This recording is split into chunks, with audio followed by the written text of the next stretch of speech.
इंदिरा एकादशी का महत्व।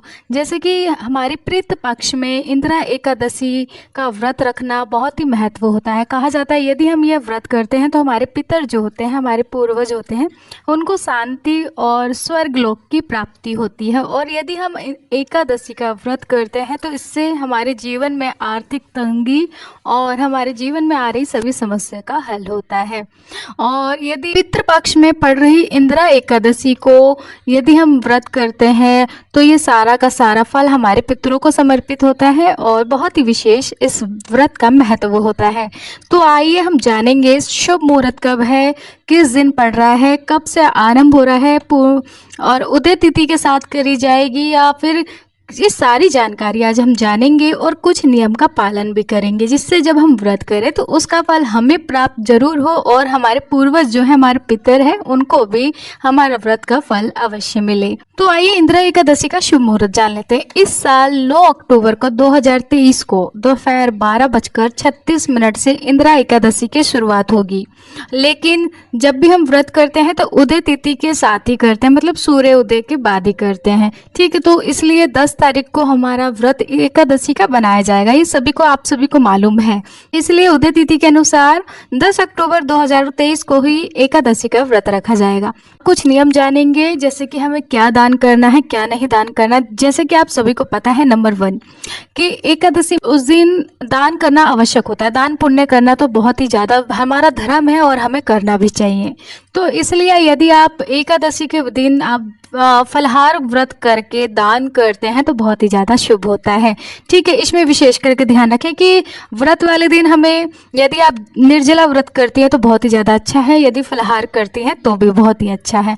तो आप अपने पितरों के लिए भी अन्न दान करना भी इसमें बहुत महत्व होता है। जब तक कहा जाता है कि व्रत में हम अन्न नहीं खाते हैं लेकिन पितरों को अन्न जरूर दिया जाता है। तो आप व्रत वाले दिन फलाहार कर सकती हैं और अगले दिन जब हम पारण करेंगे तब हमें दान करना आवश्यक होता है। तो आप दान किसे करेंगी?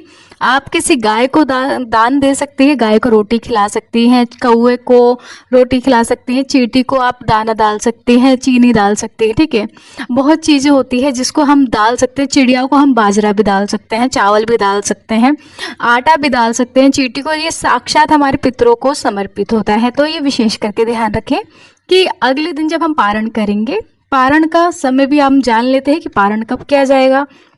एकादशी का व्रत पारण अगले दिन 11 अक्टूबर को सुबह 6:19 से लेकर सुबह 8:39 के बीच में रहेगा। ठीक है, यही होगा हमारा। और इसी दिन आपको, अगले दिन मतलब बुधवार पड़ रहा है। ठीक है, 10 तारीख को हमारा मंगलवार पड़ रहा है, 11 तारीख को बुधवार पड़ रहा है। तो बुधवार के दिन 11 तारीख है, उस दिन आप सभी को पारण करना है, विधि विधान से करना है।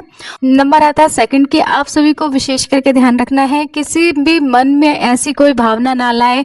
उस दिन ज़्यादा हो सके ज़्यादा से ज़्यादा आप अपने पितरों को समर्पित वाला पाठ कर सकती हैं, या फिर यदि आपने कि पितृपक्ष की जो तिथि है उस दिन भी एकादशी का व्रत कर रही हैं तो विशेष करके ध्यान रखें कि आपको अन्न जरूर दान करना है, लेकिन पारण के बाद ही आप अन्न दान करेंगी, उससे पहले ना करें। अगले दिन दिया जाता है, एकादशी वाले दिन पारण में नहीं दिया जाता है, मतलब व्रत वाले दिन नहीं दिया जाता है, पारण में ही दान दिया जाता है। तो विशेष करके ध्यान रखिए, यदि आपकी तिथि भी, आपके पूर्वजों की तिथि भी उस दिन एकादशी वाले दिन पड़ रही है तो आप अगले दिन उसका पारण कर सकती हैं, विधि विधान से पूजा क्षमा कर सकती हैं। ये क्लियर है। अब आता है हमारा 4th नंबर। यदि आप पहली बार एकादशी का व्रत कर रही हैं तो इस दिन अभी ना करें, आप अगले साल से कीजिए, क्योंकि इस साल किया हुआ एकादशी का व्रत, क्योंकि अधिक मास भी चल रहा है, मलमास चल रहा है, जिसमें नया व्रत नहीं करते हैं, और आप भी इस साल से व्रत ना करें, अगले साल से करेंगे तो बहुत ही ज़्यादा शुभ होगा। अगले साल मतलब जनवरी से। ठीक है, तो ये हो गया हमारा क्लियर। अब आता है हमारा 4th नंबर की, विशेष करके ध्यान रखें कि चावल का इसमें सेवन नहीं किया जाता है। तो विशेष करके ध्यान रखें कि आपको चावल से जुड़ी कुछ भी चीजें नहीं खानी है। 5th नंबर की, हमें क्या क्या दान करना है, आप अपने अनुसार जो भी आपकी इच्छा है कि आप एकादशी के व्रत में आप दान कर सकते हैं। फलाहार कर रही हैं तो बहुत ही ज़्यादा शुभ है।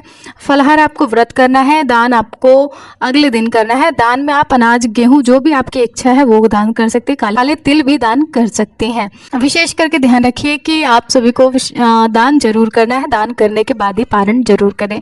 यदि समय नहीं मिल रहा है तो आप दान का सामान है साइड में रख दीजिए, उसके बाद ही आप दान करिए, ठीक है।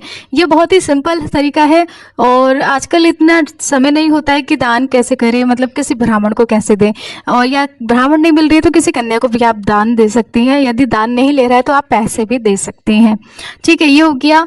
और यदि घर में कोई आ भी रहा है आप बनाकर भी खिला सकती हैं श्रद्धा भाव से। ये करना आवश्यक है। तो मैं आशा करती हूँ छोटी सी जानकारी यदि अच्छी लगी होगी तो लाइक जरूर करें। हर हर महादेव कमेंट बॉक्स में जरूर लिखें। आप सभी पे भगवान माता रानी का आशीर्वाद इसी तरह बना रहे।